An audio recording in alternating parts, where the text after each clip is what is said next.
Hello, everybody. Welcome to Reality Bytes, a very celebratory episode we have for you today for so many reasons. The first of them is extremely obvious to you, no doubt, because it's the celebration of many of the Reality Byters being here together in person for the first time. If you've listened to the show and you suspect that this here on my right-hand side might be Oriana, this here might be Megan, this here might be Sam, this might be Tom, this might be Tim, then you'd be absolutely correct. And here we are together for the first time. Another point of celebration is that our man Tim Flower here just became a granddad. Congratulations, Tim. Yeah, it's making me realize how old I am, Tom. But yeah, it's a tiny little peanut down in Pennsylvania. A beautiful baby girl. girl. Yeah, little baby girl. What's her name again? Her name's Maya. Congratulations, Maya. She's a little cutie. Excellent.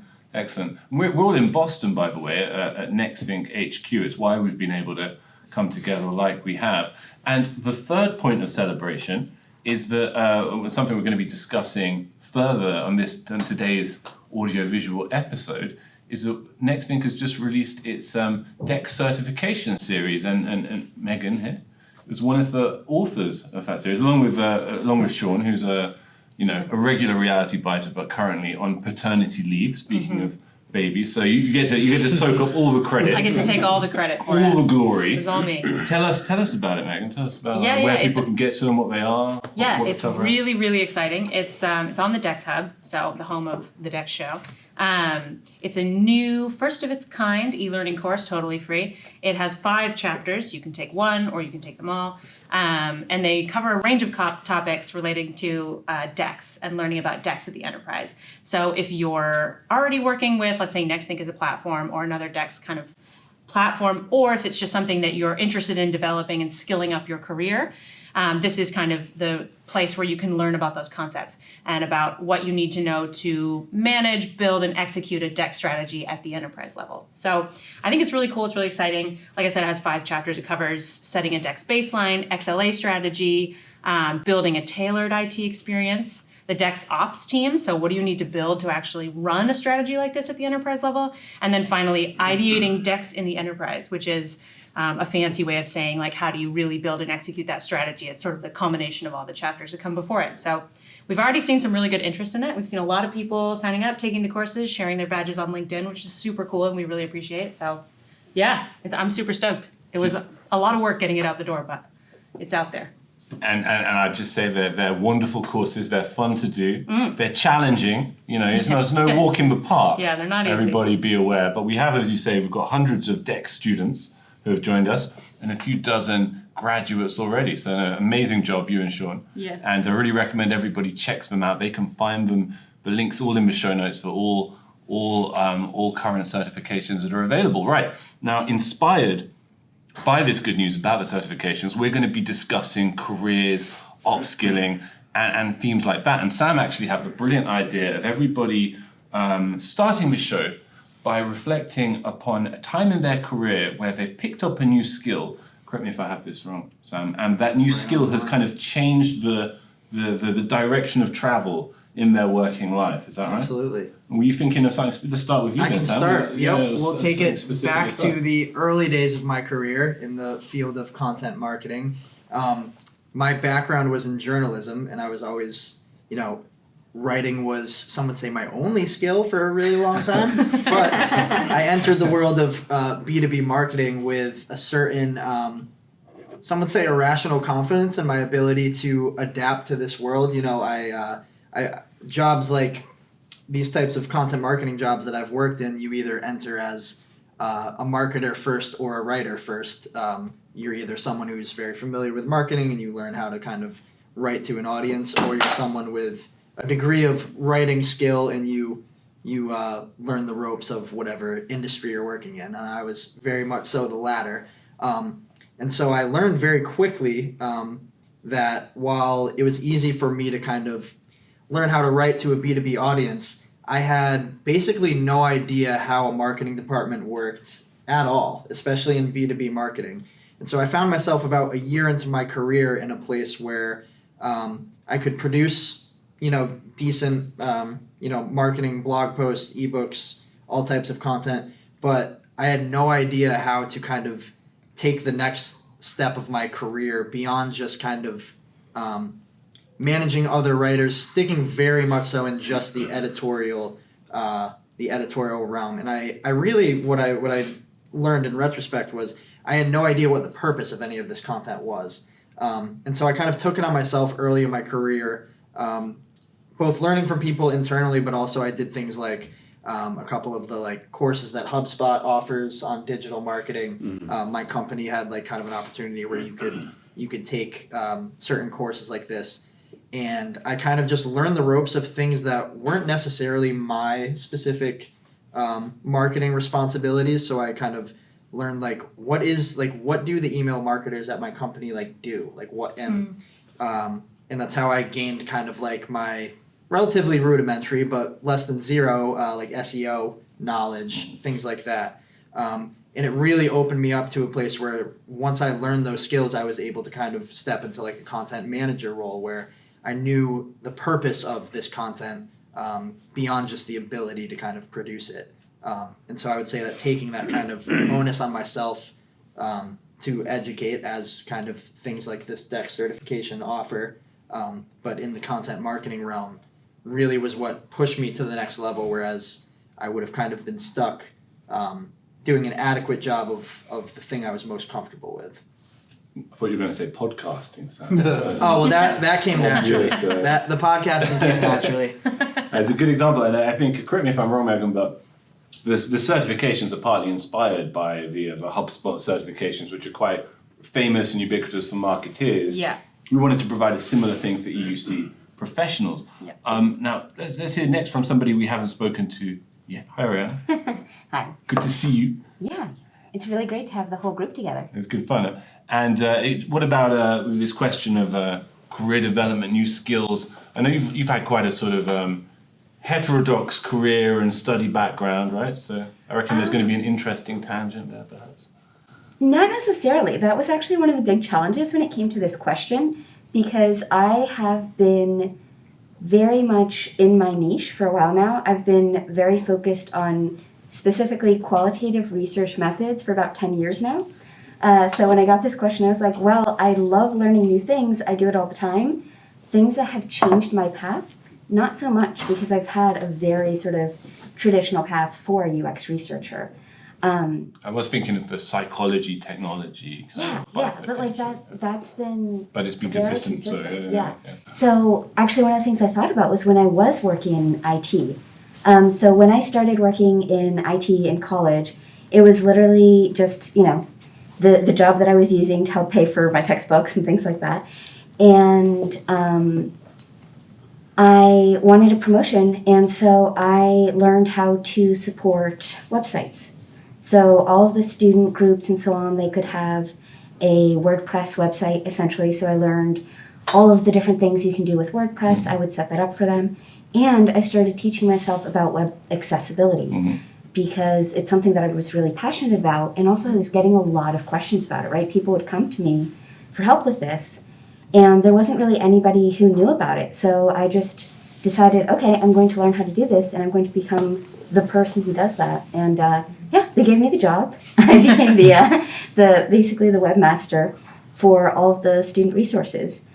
And so that was something that was partially driven by passion. And I think that's one of the things that I hear a lot from my colleagues in IT is if you have a niche that you're excited about, go for it, learn about it. One of my very good friends, she's been in IT for many years, and she recently moved into cybersecurity because she loves it, because she finds it fascinating.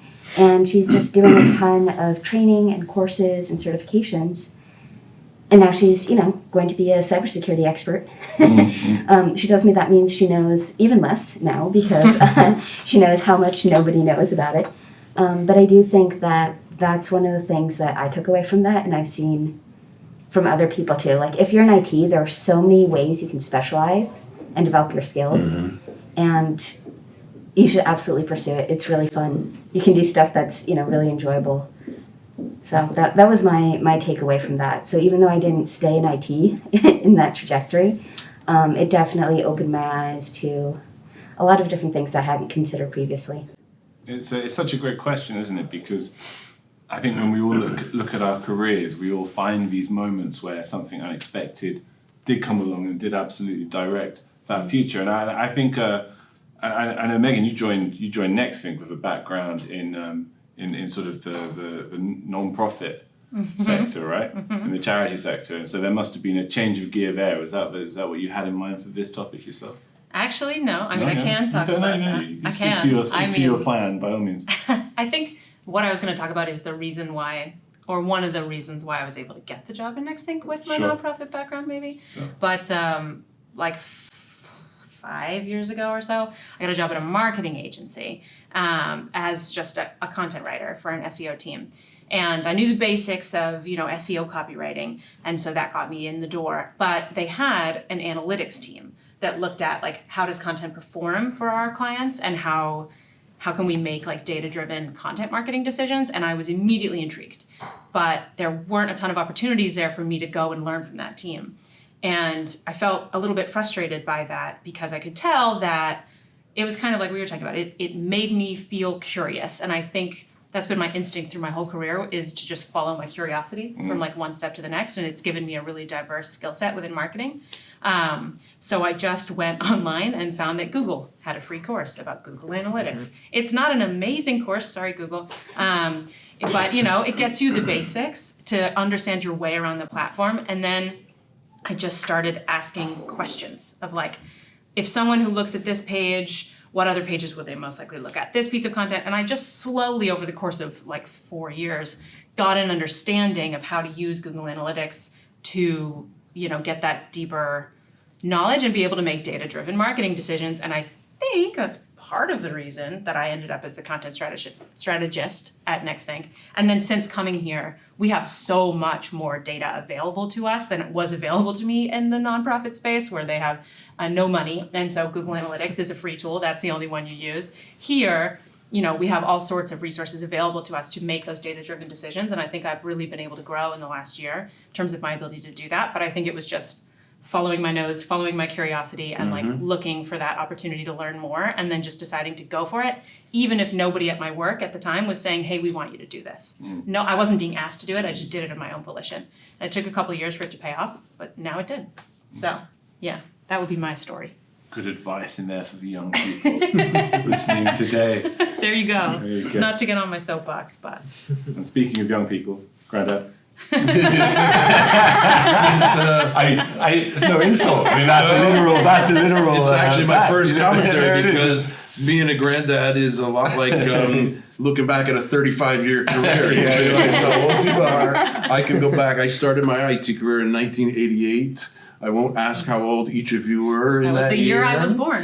That makes me feel really good. At least she was born. Right. No, but I started at digital equipment at a hardware vendor. I learned how to troubleshoot. I learned what customer service was all about. But it's where I started to realize that the vendors are really the ones who drive the certification.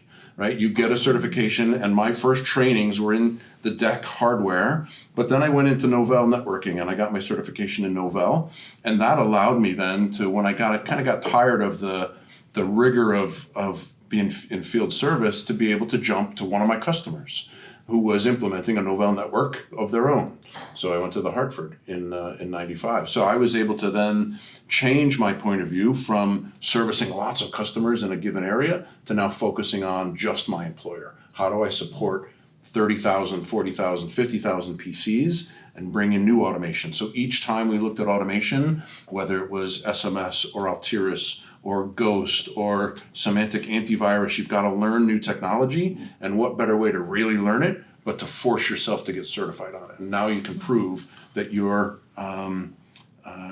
expertise is kind of backed up with that piece of paper. And then NextThink came along, and while at the time there was no certification in NextThink, learning that platform and really doing a ton of great stuff with it allowed me to take the next transition and go from enterprise IT to a software vendor and change my perspective yet again on how to influence and how to really change the dynamics of how enterprise IT works. Yeah, it's so interesting. So many career developments today are predicated on learning to use vendor tools, and that's the same across so many different One other job types. point too that you mentioned, Oriana, which is specialization.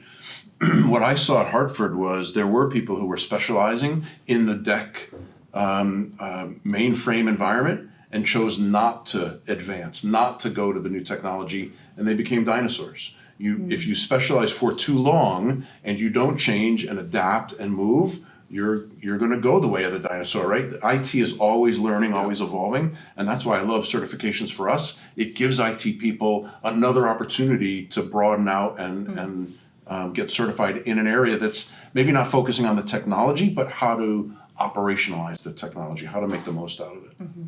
That's great. I mean, Sam, I wonder if you could maybe give a bit of context to the reason these certifications specifically matter. I know you've written on the Hub before about DEX ops and how that has kind of set the table in the industry for this kind of skill set to be so relevant. Yeah, absolutely. And I mean, DEX as both kind of a category and also a profession has, kind of like we've seen over the past few years, companies are now, they're hiring, there are job titles with, DEX in the title. Whereas, years ago we were at a place where it was kind of something that certain people were ahead of others in terms of whether companies were kind of embracing, DEX management and then also just a general understanding of what it means. Whereas, especially post-pandemic, DEX has kind of become really integral to the modern IT team.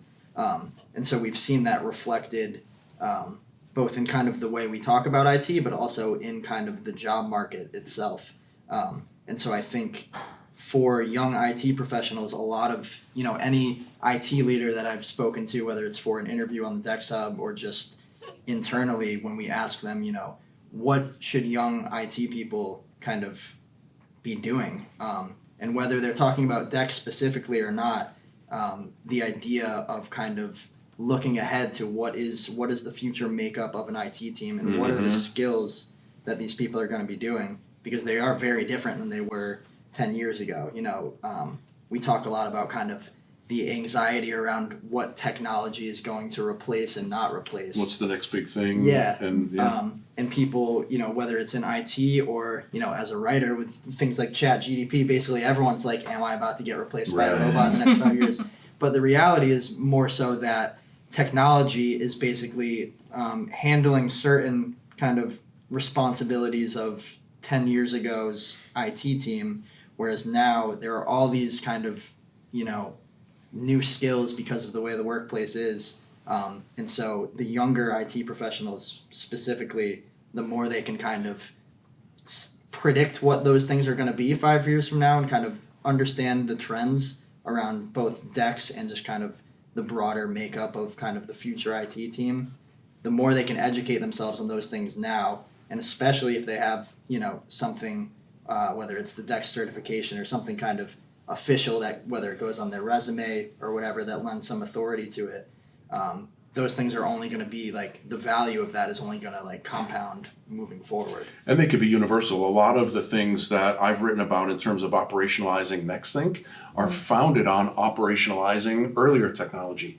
The same principles apply. You've got to have the right test rigor, you've got to have the right release management and the right deployment strategy, no matter what the technology is. So learning something like that specific to one vendor opens up opportunities for you to think more broadly about a lot of things. I'm glad you're saying operationalize a lot, because I think that's the other component. So the idea of predicting the future, super daunting, almost impossible. Right. There's always going to be change. But if you understand it from an operationalizing point of view, that means you're understanding how to handle change. Right. How to make sure that you aren't just learning for the next 5 years, but in 3 years, you're learning for the next 3 years after that, and so on and so forth. And I think that's a really big component, and it's something I've definitely experienced in my career, is the more I learn about how to operationalize my work, the more able I am to pivot to new changes, to learn new skills, and to help not only myself, but the people around me to adapt to changes. That's what operationalizing is to me. It also gets the IT people out of their head, right? IT people Yes. like the IT stuff. I want to play with something. I want to build it. I want to deploy it because it's cool. And they don't focus on the soft skills. They don't focus on the managing up and managing down and managing people, or whatever your career trajectory what you might want to take. I'll give you an example. And I'll go back to some years before you were born, my college years, my worst course in college was public speaking. And now it's the bulk of what I do. Mm-hmm. So if you don't attack that and identify it as a weakness and figure out how to improve it, I would not have the career I have today if public speaking was still my weak point. So opening up those avenues for people to think more broadly is a big help. It's a great point. And it made me think that in working on the certifications yourself, Megan, you had to working here generally, you had to familiarize yourself with IT. Yeah. Not just with the means of communicating about the IT or distributing that content. Yeah. If you were to think about the certifications that we've just launched, when you were going through the questions themselves and thinking about it from that perspective, which set of the certifications stood out to you as looking like the most practical and also for you the most engaging? It's a good question. I'm thinking about this conversation about operationalizing, and I think that more than half of the content in this certification is kind of about that. It's about that idea of it's a strategy that you can expand and you can use and iterate on. And I think that that's one of the strengths of this certification, because it's not a certification on how to use NextThink. Right. It's not about our product. It's about this new strategy, this employee first strategy. What do you need to know to be able to operationalize that? If I had to, I don't know if I could pick just one chapter, but I think that the first chapter, setting a DEX baseline, is, that's why it's the first chapter, right? It's the baseline. It's how do you know you can't change what you can't measure. You can't improve what you can't measure. And so that chapter, I think, really lays out, here's how to measure something that feels qualitative, right? Like, how are your employees feeling at work? That's qualitative. So how can you measure that from an IT perspective? That's what that chapter really talks about. And then I think the last two, the DEX Ops team and then ideating DEX in the enterprise, is about what kind of team do you need to build and what skills should they have? Yeah. And what skills should you look for in yourself and in your teammates? And then how do you actually take everything you've learned and really put it in motion? And so the first chapter and then 4 and 5 would be my picks. I know you asked for just one, that's good. but those are my favorites. The other two are a little more like XLA and tailored IT is just here's this one skill, which is still important, but yeah, that's how I feel about those. Look, speaking of new skills, you've seen them in action here today.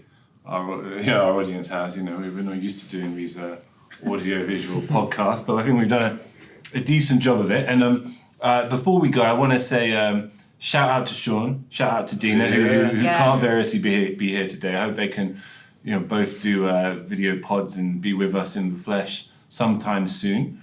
And look, if you're listening, if you're watching, we hope you enjoyed it. And do check out those certifications. All the links are once again there in the show notes. And if you're a regular to the DEX Hub, you may have come across them. Anyway, so I guess just leaves me to say we'll see you next time. Thanks very much.